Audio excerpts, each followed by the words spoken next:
निर्याणं नमो वज्रायाणं नमो लोय सवसाहुणं। पंच परमेष्टि भगवान की, संत श्रोमणि आचार्य भगवान गुरुदेव श्री विद्यासागर जी महाराज की जय। पूज्याचार्य श्री समय सागर जी महाराज की जय। युवा प्रणेता निराप मुनि पूज्य श्री वीर सागर जी महाराज की जय। मुनि संघ की जय। क्या विषय लेना? अच्छा, रिद्धियों का वर्णन। वे मुनिराज जब तपस्या में लीन हो जाते हैं, निष्प्रह होकर के साधना करते हैं, विशेष शक्तियां उन्हें प्रकट हो जाती हैं। बिना आकांक्षा के साधना की जाती है, तब ये विशेष शक्तियां स्वतः ही आ जाती हैं। शक्तियां वो इतनी प्रभावशाली होती हैं, स्वयं को भी वो लाभ प्रदान कर सकती हैं और अन्य जीवों को भी लाभान्वित कर सकती हैं। शास्त्र में उनका नाम रिद्धि है। कुछ रिद्धियां ऐसी होती हैं, बिना इच्छा पूर्वक ही उनका प्रभाव दिखने लगता है। कुछ रिद्धियां ऐसी होती हैं जिनके प्रयोग इच्छा पूर्वक ही किए जाते हैं। दोनों ही प्रकार की रिद्धियां होती हैं। मूल रूप से वे रिद्धियां 8 प्रकार की होती हैं। बुद्धि रिद्धि, क्रिया रिद्धि, विक्रिया रिद्धि, तप रिद्धि, बल रिद्धि, औषध रिद्धि, रस रिद्धि और अक्षीण रिद्धि। इन सब के प्रभेद 64 हो जाते हैं। कौन सी रिद्धि का वर्णन समझना है? आपके काम में कौन सी आएगी उसका? औषध।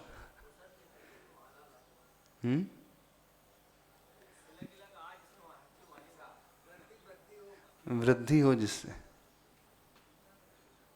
कौन सी वृद्धि? लक्ष्मी की वृद्धि हो। दिवाली आ रही तो लक्ष्मी की वृद्धि वाली वृद्धि चाहिए। धर्म वृद्धि। पहली रिद्धि आती है बुद्धि रिद्धि, और उनके 18 भेद हैं,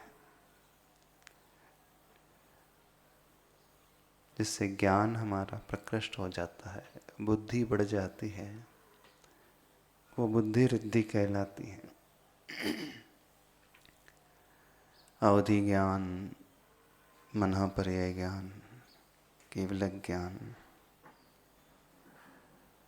बीज बुद्धि, कोष्ठ बुद्धि, पादानुसारेण बुद्धि। सुना है नाम इनका?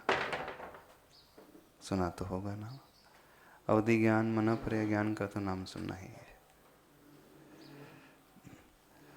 पहले इन्हीं का वर्णन समझ लेते हैं।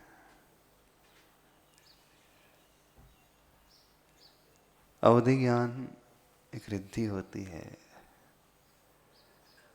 एक ऐसा ज्ञान हो जाता है मुनिराजों को, जो भविष्य और भूत की बातों को जान ले लेते हैं। द्रव्य, क्षेत्र और काल की मर्यादा को लेकर के जो विशिष्ट ज्ञान प्रकट हो जाता है, वो अवधि ज्ञान कहलाता है।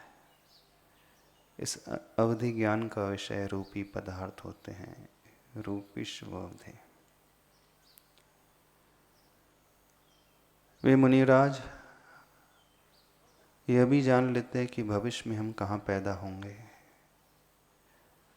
कई भवों का ज्ञान उन्हें प्रकट हो जाता है। अतीत में हमारे भव कहाँ थे वो भी वो उनके ज्ञान में झलक जाता है। प्रथमान योग ग्रंथों को जब पढ़ते हैं बहुत सारी कथाएं आती हैं। पढ़ा होगा आपने, स्वाध्याय किया होगा, किया है ना। पूर्व भव में वह जीव किस प्रकार से था। एक ऐसा ज्ञान वैसे श्रावक को भी हो सकता है। देव और नारकियों को तो जन्म से ही होता है, वो भव प्रत्यय होता है। पर मनुष्य को, तीर्थंकर आदि को छोड़ दिया जाए, साधना विशेष से उन मुनिराज को होता है, अथवा अवधि ज्ञानावरण कर्म का क्षोभशम प्रकट हो जाए। होगा तो पहले सम्यक दृष्टि जीव को ही होगा। एक होता है ये अवधि ज्ञान, और दूसरा ज्ञान होता है मनः पर्याय ज्ञान। मुनि महाराज हमारे मन की बात को भी जान लेते हैं। क्या हम चिंतन कर रहे हैं, सोच रहे हैं, उनके ज्ञान में वो झलक जाता है। क्या हम चिंतन करेंगे वह भी जान लेते हैं, और क्या हमने कल सोचा था यह समझ में आ जाता है। आश्चर्य जैसा लगता है, नहीं लगता? जो हमारे मन को पढ़ना जानता हो, वैसे पढ़ सकते हैं हम मन। हाँ, फेस रीडिंग जो करते हैं, फेस को देख कर के जो हम अनुमान लगा लेते हैं कि क्या चिंतन चल रहा है, ये मनः पर्याय ज्ञान नहीं, ये तो एक अनुमान ज्ञान है, मति ज्ञान है। पर मनः पर्याय ज्ञान वो ज्ञान होता है अक्षरशः as it is, word to word वो जान लेते हैं। एक विशेष फैसिलिटी उन्हें हो जाती है। हमें जो ज्ञान होता है, कैसा ज्ञान होता है? इंद्रियों से होता है। जब तक हम देखेंगे नहीं तो दूर की वस्तु का ज्ञान होगा नहीं। सुनेंगे नहीं तो हमें ज्ञान नहीं होगा। 5 इंद्रियों का प्रयोग नहीं होगा तो हम जान नहीं सकते। जान सकते? 5 इंद्रियां और जब मन का प्रयोग होता है तो वो ज्ञान कहलाता है मति ज्ञान और श्रुत ज्ञान। लेकिन जो बिना इंद्रिय के डायरेक्ट होता है प्रत्यक्ष ज्ञान कहलाता है अवधि ज्ञान और मनः पर्याय ज्ञान। तो मनः पर्याय ज्ञान वो ऐसा नहीं कि मुनिराज को आंख खोल करके देखना पड़ेगा, अपने आप आता चला जाएगा। और अवधि ज्ञान में भी ऐसा ही है।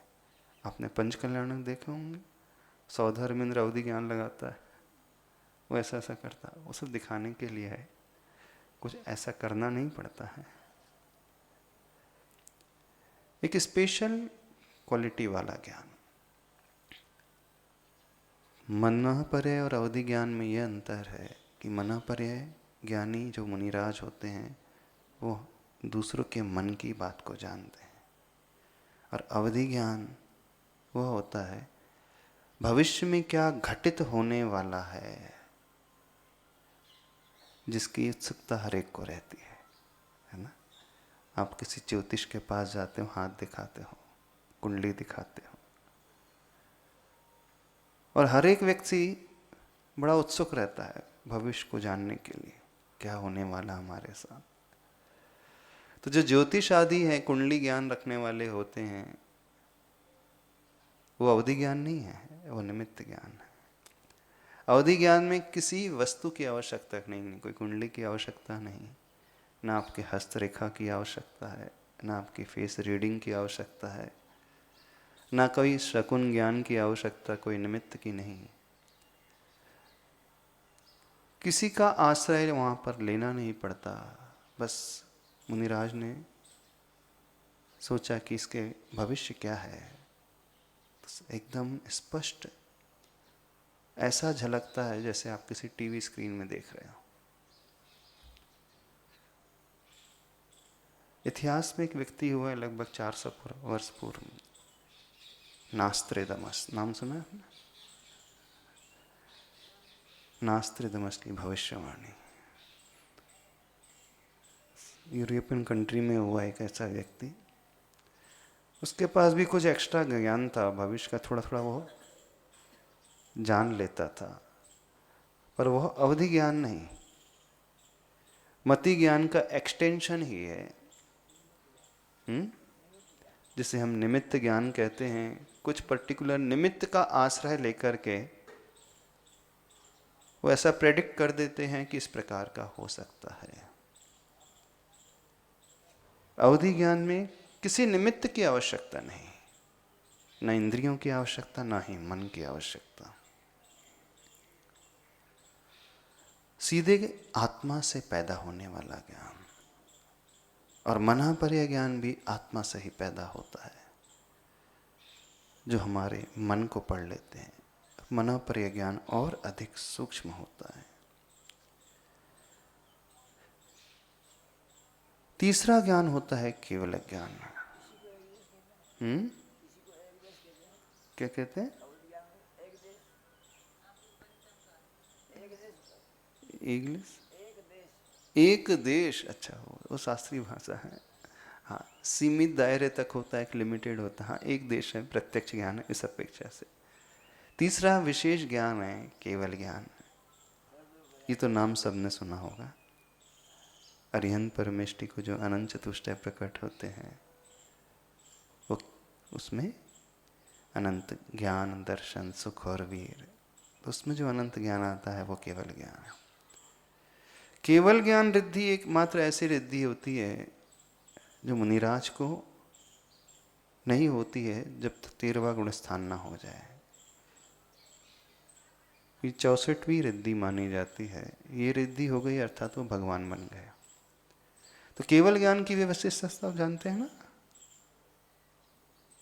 केवल ज्ञान क्या कहलाता है जानते हो? भूत, भविष्य और वर्तमान तीनों को एक साथ जो जान लेते हैं, समस्त द्रव्य की, समस्त पर्याय और समस्त गुण युगपत ऐसे झलक रहे हैं जैसे हमारे हाथों में रखा हुआ आंवला हो। वो अक्षाई ज्ञान होता है, वो कभी नष्ट नहीं होता है। लेकिन अवधि ज्ञान और मनोप्रिय ज्ञान तभी तक रहते हैं जब तक मुनिराज की एज रहती है, और यदि उनकी आयु समाप्त हो गई तो ज्ञान भी चला जाता है आत्मा से। तो दूसरे भाव में मनोपर्य ज्ञान ट्रांसफर नहीं होगा, अवधि ज्ञान जा सकता है दूसरे भाव तक। पर जो मुनि महाराज को होता है वो सबसे अधिक होता है, देव को होता है वो, उसकी लिमिटेशन होती है। ये बुद्धि रिद्धि के 3 भेद हैं। अब प्रश्न ये है, ये रिद्धियां प्रकट होती कैसे हैं? मेन पॉइंट उसे समझने की हम कोशिश करें जो हमारे काम की है। अब देखना, यह तो हो गई उत्कृष्ट क्वालिटी और उनकी पात्रता होती मुनिराज को। तो क्या आज हमें और आपको कुछ हो सकता है कि नहीं हो सकता?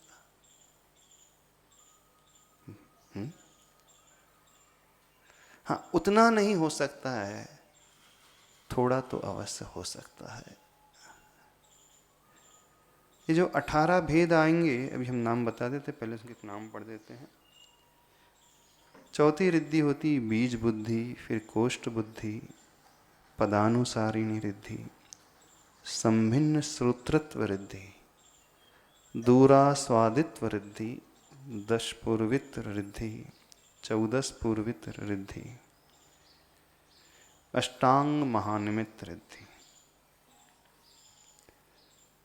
प्रज्ञा श्रमण रिद्धि, प्रत्येक बुद्धि और वादित्व बुद्धि। दूर आस्वादी में फिर दूर घ्राणत्व, दूर श्रवणत्व, दूर आस्वादन, दूर स्पर्श, 5 इंद्रिय के विषय इसमें आ जाएंगे। ऐसे सब मिला करके 18 रिद्धियाँ हो जाती हैं। इनके अर्थ को बाद में समझ लेंगे। अब ये जो रिद्धियां हैं, ये सारी की सारी बुद्धि रिद्धि, या यूं कहें ज्ञान का क्षयोपशम बहुत बढ़ जाता है, उसके माध्यम से होती है। अब किसे होती है ये रिद्धि, कौन सी साधना से होती है? उन मुनिराज को होती है जो ज्ञानार्जन बड़े अच्छे भावों से 8 अंगों का पालन करते हुए करते हैं। हम भी पढ़ते हैं शास्त्र को, आप लोग भी पढ़ते हैं शास्त्र को, पर कैसे पढ़ते हैं? बहुत सारे दोष लगा करके पढ़ते हैं।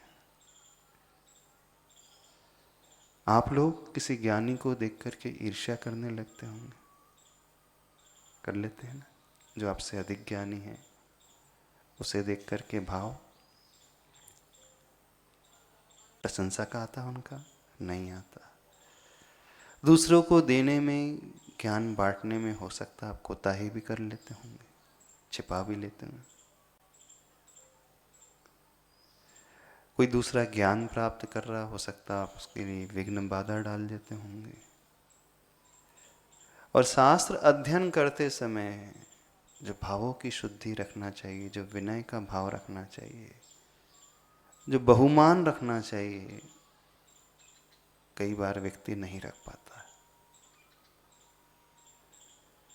तो ज्ञान रिद्धि उन्हें प्रकट होती है जब ज्ञान अर्जन की बात आती है, तो ज्ञान के 8 अंगों का पालन करते हुए स्वाध्याय करते हैं।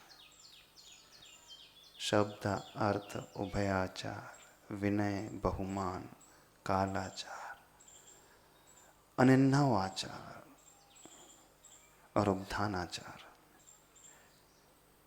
इन 8 अंगों को ध्यान में रखते हुए यदि कोई व्यक्ति स्वाध्याय करता है, पढ़ता है, तो बहुत जल्दी उसके लाभ को प्राप्त हो जाता है। उसका ज्ञानावरणी कर्म का क्षयोपशम बहुत बढ़ जाता है, बहुत ज़्यादा वह इंटेलेक्चुअल हो जाएगा, ग्रास्पिंग पावर उसका बहुत जल्दी बढ़ जाएगा। ठीक है, हमें इतनी बड़ी बड़ी रिद्धियाँ अभी नहीं होंगी, लेकिन वर्तमान में ये लाभ हो जाएगा कि हमारा ग्रास्पिंग पावर, हमारा IQ लेवल बहुत जल्दी बढ़ जाएगा। तो जिन मुनिराज ने इन्हें पाया है, एक सबसे बड़ी विशेषता उनकी रहती थी, पूर्ण विनयशील रहते थे। अपने अभिमान को एकदम नीचे लाने वाले, मान कषाय जिनकी कभी नहीं पैदा होती थी। ज्ञान के प्रति और ज्ञानी के प्रति जो व्यक्ति बहुत विनयशील रहता है, एक होता है ज्ञान अर्थात जहाँ से हमें ज्ञान मिल रहा है वो शास्त्र आदि, और एक पर्टिकुलर जो नॉलेजेबल पर्सन है उसके प्रति बहुत विनय का भाव, अनुग्रह का भाव, अहो भाव जिसके हृदय में हमेशा रहता है, उसका ज्ञान के क्षेत्र में विकास बहुत स्पीड से होता है। आप लोग ज्ञान का जब अर्जन करते तो कैसा करते हैं? वैसे तो कुछ पढ़ते धड़ते नहीं होंगे। जब किसी की बातें सुनते होंगे, प्रवचन सुनते होंगे, तो किस प्रकार से सुनते हैं बताइए? अधिक ज्ञानी को देख करके थोड़ा सा मात्सर्य का भाव आता है, आता होगा। जब जब हम ये ड्रॉबैक अपने भीतर पैदा करते चले जाएंगे, हमारा ज्ञान बढ़ेगा नहीं और कम होगा। यदि हमें अपने ज्ञान को विकसित करना है, विशेष रूप से सम्यक ज्ञान को अपनाना है, तो ज्ञान के प्रति बहुमान और ज्ञानी के प्रति बहुमान रखना सीखें। बहुमान का अर्थ, जो हमसे बड़े हैं उनके पीछे पीछे चलें, उनसे आगे बढ़ने की कोशिश ना करें। वे आ जाएं तो हम खड़े हों, उन्हें हम झुक करके नमस्कार करें, प्रणाम करें। लौकिक क्षेत्र में भी जो आपको लगता है आपसे ज़्यादा कैपेबल है, रिस्पेक्ट दे करके उनसे बात करें। ऐसे ही नहीं कर ले, जैसे एज ए फ्रेंड ट्रीट ना करे। हो सकता है वो आपका फ्रेंड हो, लेकिन जब हमारा पर्पस ज्ञान बढ़ाने का है तो उसे हम फ्रेंड ट्रीट ना करें और हमसे अधिक ज्ञानी as a teacher, as a guru treat करें। इवन जो हमसे छोटा भी है और अधिक नॉलेजेबल है तो कैसे ट्रीट करेंगे? दृष्टि हमेशा गुण की ओर हो, उसकी एज नहीं, उसका रूप नहीं। क्योंकि हम जो चाह रहे हैं, हम गुण चाह रहे हैं, हम ज्ञान चाह रहे हैं, हम टैलेंट को अपने विकसित करना चाहते हैं, बढ़ाना चाहते हैं। सबसे ज्यादा भेद इस बुद्धि रिद्धि के हैं, 18 भेद। आगे बताएंगे डिटेल में कैसी कैसी क्वालिटी उन मुनिराज के भीतर पैदा हो जाती है। अब यदि हम ज्ञान पढ़ाना चाहते हैं तो पहले जो अपनी कमियां हैं उन्हें हम दूर करें। जो भी कमियां हैं, कौन कौन सी सबसे बड़ी कमी होती है? एक व्यक्ति रिस्पेक्ट नहीं करता, विनय का भाव नहीं रख पाता। जब आप पढ़ते थे स्कूल में, अपने टीचर के लिए रिस्पेक्ट देते थे तभी तक जब वो तो सामने रहते थे, है ना? तभी तक जब तक आपका पेपर नहीं होता था। ऐसे ही है ना? क्लास पास हो गए फिर छोड़ देते थे, काम निकल जाता था छोड़ देते थे। देखना ह्यूमन टेंडेंसी कैसी होती है। जिन बुक से आपने पढ़ा स्कूल में, कॉलेज में, ईयर एंड हो गया, उन बुक्स का क्या करते? रद्दी में डाल देते, रद्दी में डाल देते। अब देखना क्या हो गया, जिनसे हमने पाया उसकी अवहेलना कर दी। कर दी कि नहीं अवहेलना? Lack of gratitude. अब हमारा विकास नहीं होता। प्राय बच्चों का स्कूल का, कॉलेज का ज्ञान उनकी रियल लाइफ में कभी काम में नहीं आता, या यूं कहें वो भूल जाते हैं। उसके पीछे सबसे बड़ा रीज़न जानते हैं क्या है? हम ना उन टीचर्स की रिस्पेक्ट कर पाते, ना उन बुक्स की रिस्पेक्ट कर पाते। स्टडी होने के पश्चात उन बुक्स को ऐसे फेंक देते। स्कूल बैग को कैसे फेंक देते? स्कूल के बाद थोड़ा सा मार्क करना, अपने आप को समझना। प्राय सबके साथ ऐसे होता है। वो तभी तक स्कूल बुक्स की केयर करता है जब तक वो पास नहीं होता एग्जाम। ऐसी है ना?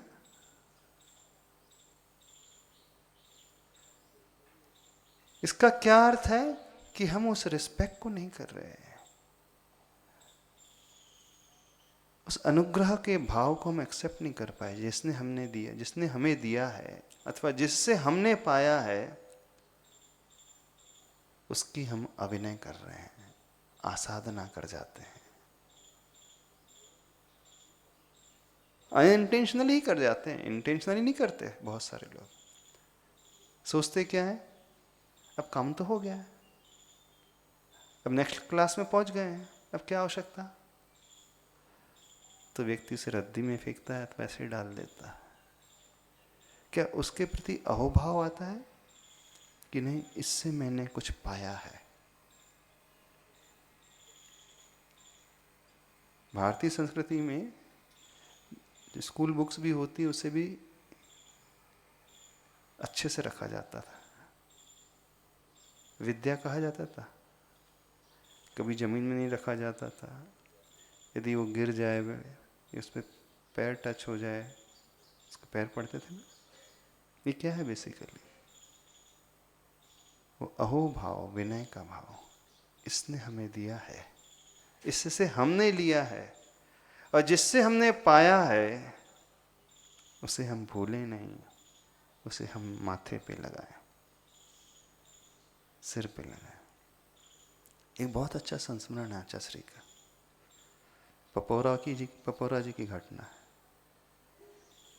आपने वो क्षेत्र विजिट किया? 105 मंदिर है जहाँ पे। जब आचार्य भगवान वहाँ पे विराजमान थे गर्मी के समय,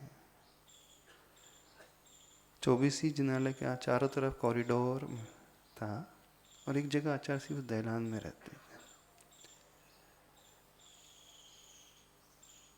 जब भी आचार्य सी मंदिर के सामने से निकलते थे, उस मंदिर में कुछ मूर्तियां नहीं थी, पर वो पीछे उठा करके ऐसे सिर झुका करके निकलते थे जब भी उसके आसपास से निकलना होता था। कई मुनि महाराज ने पूछा, अच्छा श्री यहाँ मंदिर में तो वेदी तो है लेकिन भगवान जी तो है नहीं, फिर आप किसे नमस्कार करते हैं? तो आचार्य ने बड़े अहोभाव से भर करके कहा, नहीं वहाँ जिनवाणी रखी है ना, शास्त्र, हम निकल रहे हैं तो झुक करके निकल रहे हैं।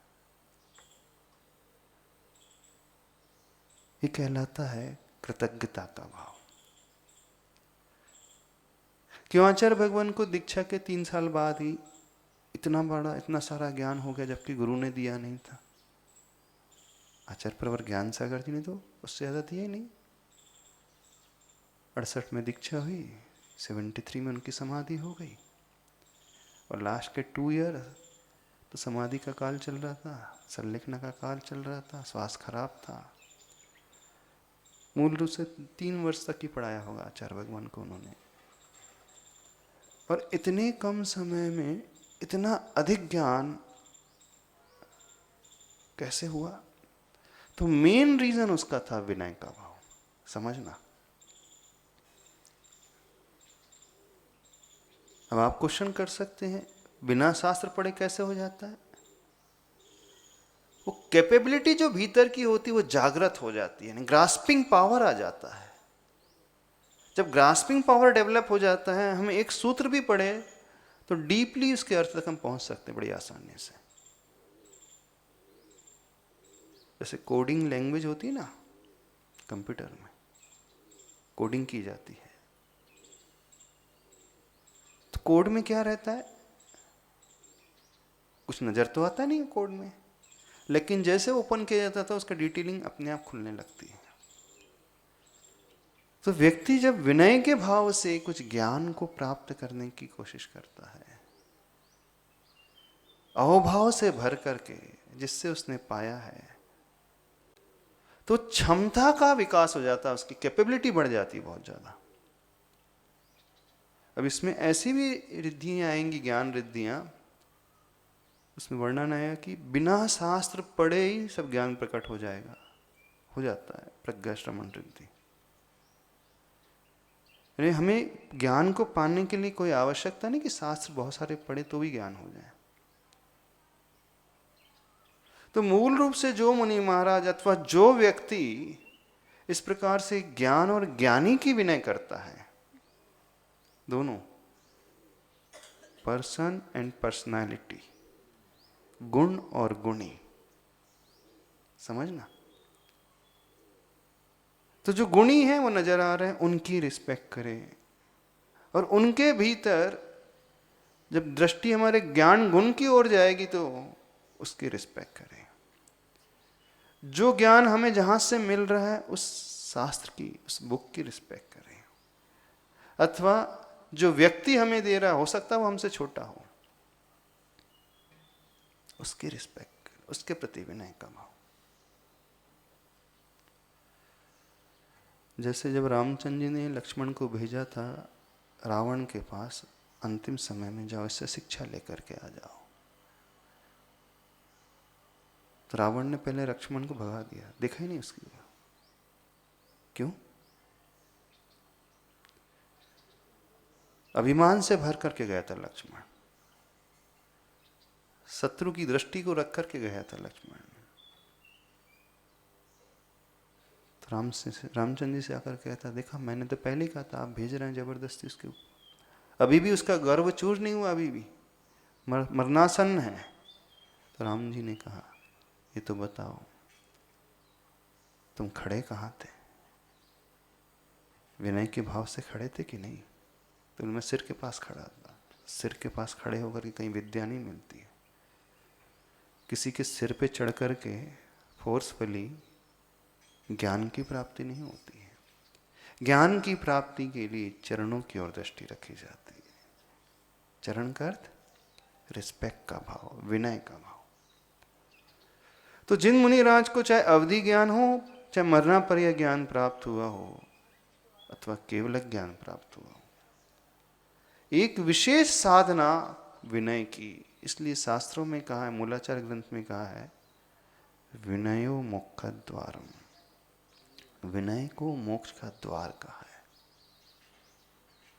यदि हमें और कुछ नहीं आता, सिर्फ विनय करनी आती है, रिस्पेक्ट करना आता है, तो हम जो चाहते हैं वो प्राप्त कर लेंगे, जो भी। चूंकि यहां ज्ञान का वर्णन चल रहा है, तो ज्ञान और ज्ञानी की विनय।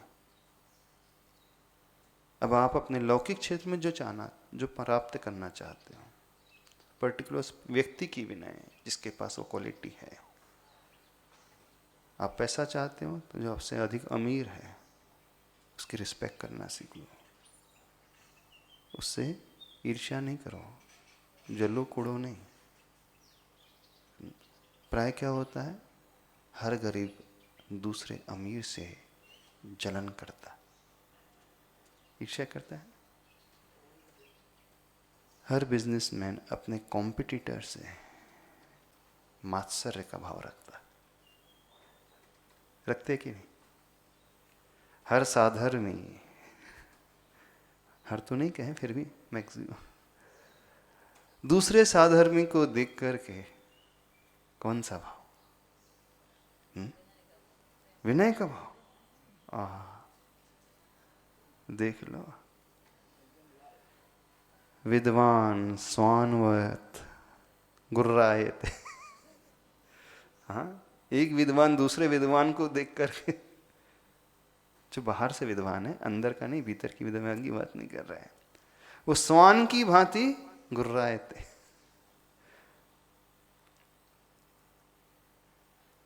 क्षेत्र भले ही भिन्न हो, लेकिन तरीका एक ही होता है। प्राय हर जगह यह होता है, व्यक्ति अपने से अधिक कैपेबल को देख करके ईर्ष्या का भाव करता है। चाहे ज्ञान का क्षेत्र हो, चाहे तप का क्षेत्र हो, चाहे प्रसिद्धि का क्षेत्र हो, चाहे अर्थ का क्षेत्र हो, चाहे अन्य गुणों का क्षेत्र हो, दूसरी कलाओं का क्षेत्र हो, प्राय यही होता है।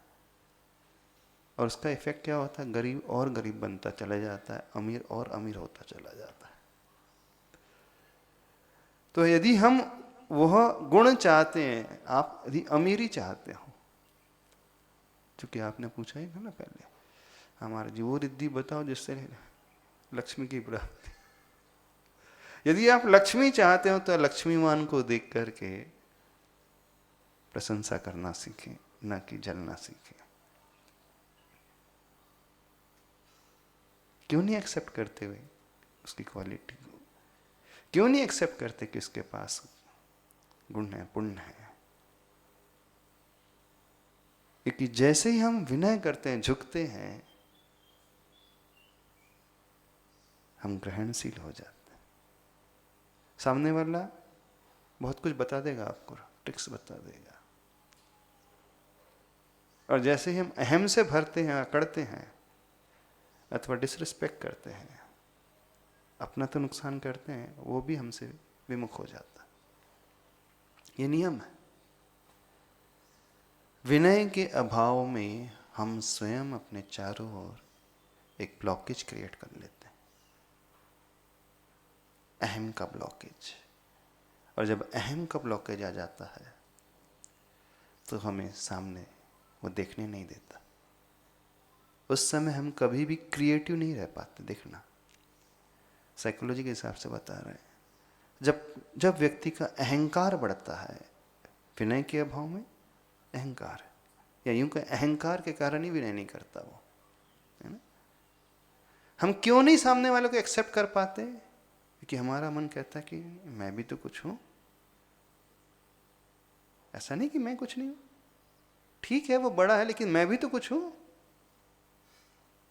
ठीक है आपके पास बहुत बड़ी कोठी है, मेरी झोपड़ी ही सही, लेकिन है तो मेरी। मैं अपनी झोपड़ी का मालिक हूं, तुम अपने मकान कोठी के मालिक हो। ये टोन अभिमान की ओर जा रही है, होता है ना। आपके बड़े होने से मैं छोटा तो नहीं हो जाता। कुछ लोग ये तर्क देते हैं, आप अपने क्षेत्र में बड़े हैं, मैं अपने क्षेत्र में बड़ा हूं, आप अपने घर में बड़े, मैं अपने घर में बड़ा हूं। ठीक है आपका टर्नओवर 20 करोड़ का है, हमारा 50 लाख का सही, लेकिन मैं हूं तो मालिक। ये भाव है अहम का पोषक भाव। नो डाउट सत्य कह रहे हैं आप भी अपने घर के मालिक है, वो भी अपने घर का मालिक है। लेकिन जब हम कह रहे कि मैं भी कम थोड़ी हूं, तो ये अहम का भाव है। और जैसे ही अहम का भाव हमारे मानस पटल पर आता है, एक ब्लॉकेज क्रिएट करता है, वो हमें कभी सृजनात्मक नहीं होने देगा, क्रिएटिव नहीं होने देगा, कुछ अच्छा हमसे पैदा नहीं हो सकता, कभी भी हमें इनोवेटिव आइडियाज नहीं आ पाएंगे उस समय। हम कुछ नया करना चाहें, फॉर एग्जाम्पल आप बिजनेस में कुछ नई ग्रोथ करना चाहते हो, नए तरीके से बढ़ना चाहते हो, नहीं बढ़ पाओगे, क्योंकि एक ब्लॉकेज आपने स्वयं क्रिएट कर लिया कि मैं भी तो कुछ हूं। अब वो आपके माइंड में आइडिया आने देगा ही नहीं कभी भी। समझना साइकोलॉजी क्या होती है। तो हो सकता है हम बिल्कुल सत्य कह रहे कि हम भी कुछ हैं, लेकिन हमने अपने आप को कुछ मान लिया, बस रास्ते बंद कर दिए हमने स्वयं। हमारा विकास होता ही तब है जब हम ब्लॉकेजेस को हम स्वयं हटाते हैं, और ब्लॉकेजेस को हटाने का अर्थ है डाउन टू अर्थ, पूर्ण विनय से। लॉजिक समझने की कोशिश करें। बिना पढ़े उन मुनिराज को वो रिद्धि क्यों प्रकट हो जाती है? बिना शास्त्र को देखे वो क्षमता क्यों प्रकट हो जाती है? अभी आएगी इसमें प्रज्ञा श्रवण रिद्धि। प्रज्ञा श्रवण रिद्धि वो कहलाती है, ऐसे मुनिराज होते हैं उनकी शुद्ध ज्ञानावरण वीर्यंत्राय कर्म का क्षयोपशम इस विनय के भाव से प्रकट हो जाता है, क्षमता का विकास हो जाता है। तो ज्ञानावरणी कर्म में जो आवरण की भांति था वो हट जाता है, स्पष्ट दिखने लगता है। आपने देखा होगा कुछ स्कूल में ऐसे बच्चे होते हैं, वो सिर्फ क्लास सुनते हैं, ज़्यादा मेहनत नहीं करते, फिर भी बहुत अच्छे मार्क्स ला लेते हैं। वो सिर्फ कंसेप्ट अपने क्लियर कर लेते हैं, है ना। साइंस में, मैथ्स में कुछ ऐसे स्टूडेंट्स होते हैं कभी रटते नहीं है, दिन रात पढ़ते नहीं है, सिर्फ एक बार सुनते हैं, ध्यानपूर्वक समझ लेते हैं और अच्छे से अच्छे टफ से टफ क्वेश्चन को बड़ी इजीली सॉल्व करके आ जाते हैं। क्यों ऐसा होता है? आप लोग कहते हैं कि उसके पास गॉड गिफ्ट है, वो तो इंटेलिजेंट है, शुरू से इंटेलिजेंट है। समझे वो इंटेलिजेंट बना क्यों है?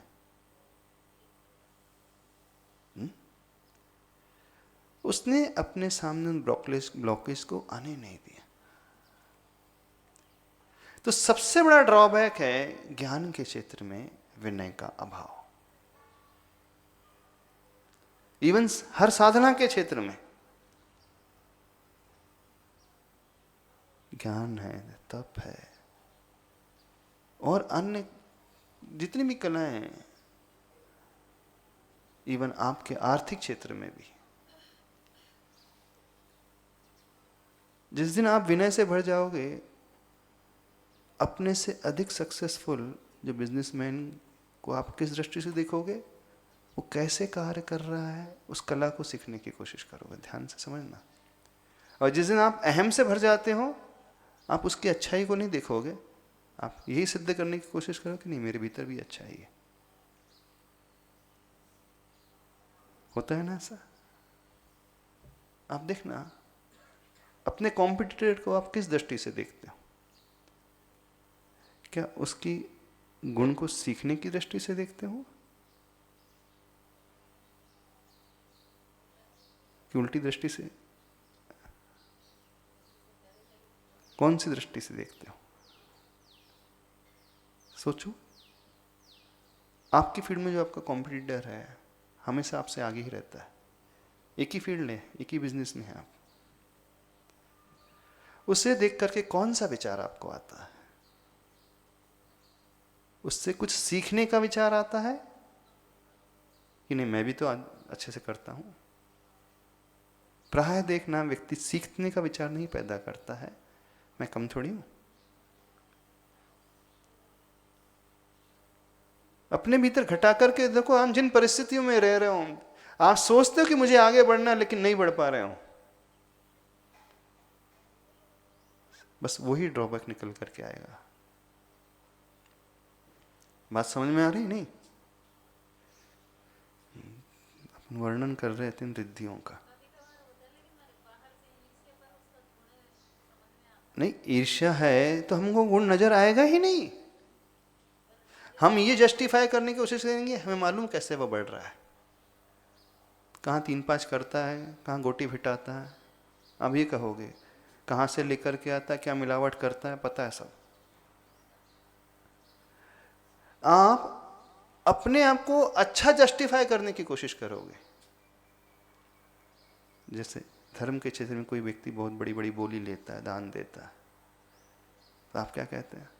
अरे मालूम है कौन सा पैसा आ रहा है, कहाँ से कमा रहा, सब पता है। आपने ये नहीं देखा कि उसका त्याग क्या है, उसके भाव क्या है। आपने की दृष्टि कहाँ गई? मालूम है कैसे कैसे कैसे कमा रहा पैसा। ये छिद्रान्वेषी दृष्टि कहलाती है, कमी को खोजने वाली दृष्टि कहलाती है।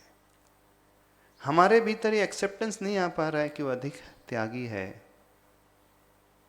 तो हम उसके प्रति प्रमोद का भाव लेकर के नहीं आ पा रहा, और अच्छों को नहीं आ पाता है, नहीं आ पाता। इतने लोग बैठे, यदि हम किसी एक को थोड़ा सा रिस्पॉन्स अधिक देने लगे, तो बाकी की क्या हालत होगी? क्यों अभिषेक, बताओ। किसी XYZ पर्सन को ज़्यादा लिफ्ट देने लगे और बाकी सबके प्रति एवरेज, क्या सोचोगे आप? सही सही बताना। क्या विचार आता? कौन सा विचार आता? क्या यह विचार आता है वो पुण्यशाली है, कुछ हमसे अधिक गुण रखता है, इस कारण महाराज जी से लिफ्ट ज़्यादा दे रहे हैं, ये विचार आता है? कि विचार था मुझे क्यों नहीं देखा जा रहा है, ये विचार आता है। मेंटलिटी समझने की कोशिश करना, तो एग्जाम्पल दे रहे हैं। ऐसे होता है ना विमल जी? शायद सबके साथ होता है। यदि ऐसा हो रहा है तो समझना अभी हम थोड़े से लैग कर रहे हैं, कमी है हमारी, अभी वो भाव विनय का आ नहीं पा रहा, तभी तो हमें उसकी कमी नजर आ रही है। विकास का मंत्र यही है, अधिक गुणी को देख करके प्रसन्न होना सीखे, विनय करना सीखे। चूंकि प्रकरण व्याज्ञान का चल रहा है, तो वे मुनिराज जिन्होंने रिद्धियों को पाया, चाहे मना परे ज्ञान चाहे अवधि ज्ञान रिद्धि को पाया है, अन्य अवधि ज्ञानी मुनिराज अथवा अन्य तपस्वी मुनि महाराज, अथवा जब जब इस ज्ञान के बारे में सुनते हैं तो अहोभाव से भरते रहे। उन सब की ज्ञान और ज्ञानी, उन सबके प्रति अहोभाव से।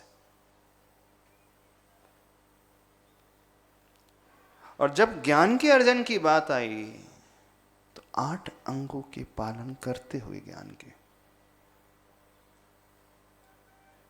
शक्ति के अनुसार सही शुद्धि रखते हुए, भावों की शुद्धि रखते हुए, द्रव्य की शुद्धि रखते हुए, उन शास्त्र के प्रति पूर्ण बहुमान का भाव। आप लोग शास्त्र कैसे पकड़ते हो? ऐसे लटका करके, जैसे वो हैंडबैग लटका करके घूमते रहते ना कुछ नहीं, नाभि से नीचे, बैग तो नहीं, नाभि से नीचे रहता है। तो बहुतों के शास्त्र जो हैं ऐसे हाथ लटके हुए हैं, हाथ नीचे जाएगा तो नाभि के नीचे जाएगा हाथ, तो शास्त्र भी नीचे चला जाता है। और जो बहुमान रखता है वो माथे पे, उदाहरण दे रहे हैं। किस स्वाध्याय सागर जी कैसे शास्त्र पकड़ते हैं? अनइंटेंशनली गलतियां हम कर जाते हैं, पता नहीं लगता है, हो जाती है। ये बहुमान का अभाव, ज्ञान के प्रति, ज्ञानी के प्रति, दोनों। तो वे मुनिराज इस प्रकार के साधना करने वाले, तो कभी ईर्ष्या का भाव ना पैदा हो, कभी अहम का भाव पैदा ना हो।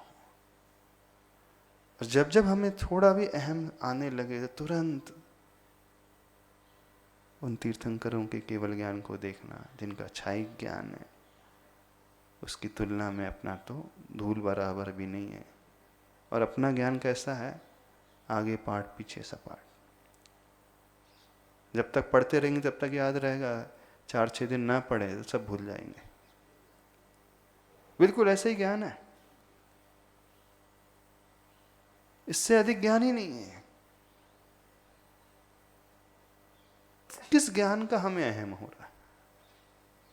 कौन सी कला का हमें अहम हो रहा है? और जो है भी मान लीजिए तो कब तक रहेगा? एक उम्र तक रहेगा, उसका चला जाएगा। कि हमारा जो ज्ञान है क्षयक्षमिक ज्ञान होता है, छूटने वाला ज्ञान है, क्षणिक ज्ञान है। ज्ञान तो वो होता है, क्वालिटी तो वो होती है जो एक बार पैदा हो जाए तो कभी नष्ट ना हो, छूटे ना, हमेशा के लिए रहे।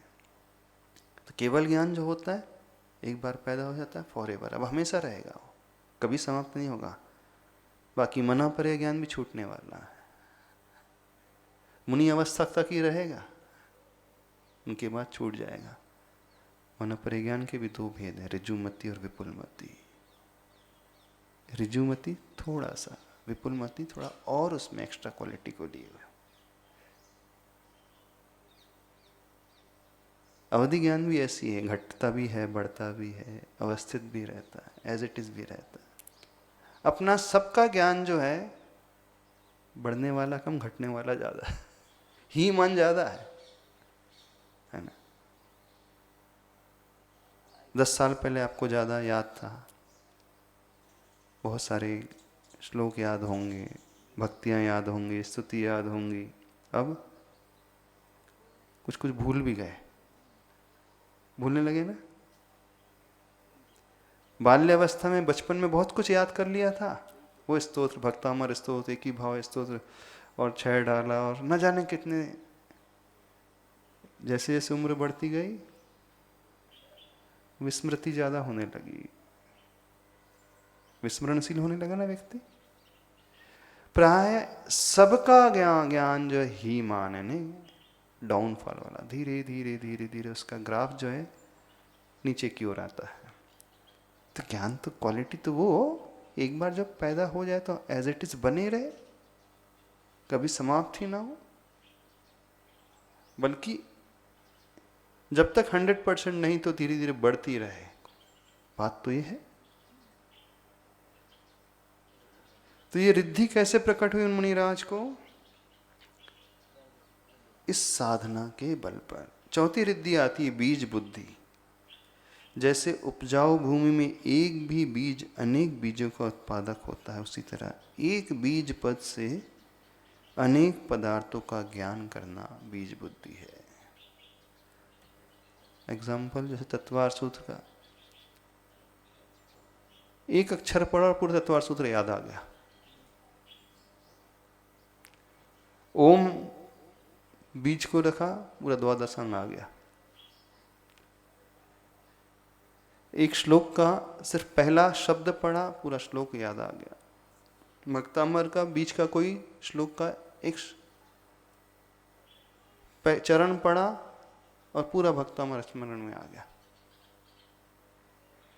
जैसे एक बीज बोया जाता है, वो अनेक असंख्यात बीजों को पैदा करने की क्षमता रखता है। ऐसी बीज बुद्धि वो होती है जो बीज की भांति सिर्फ एक वर्ड को देखेंगे सब कुछ स्मरण में आ जाएगा। जैसे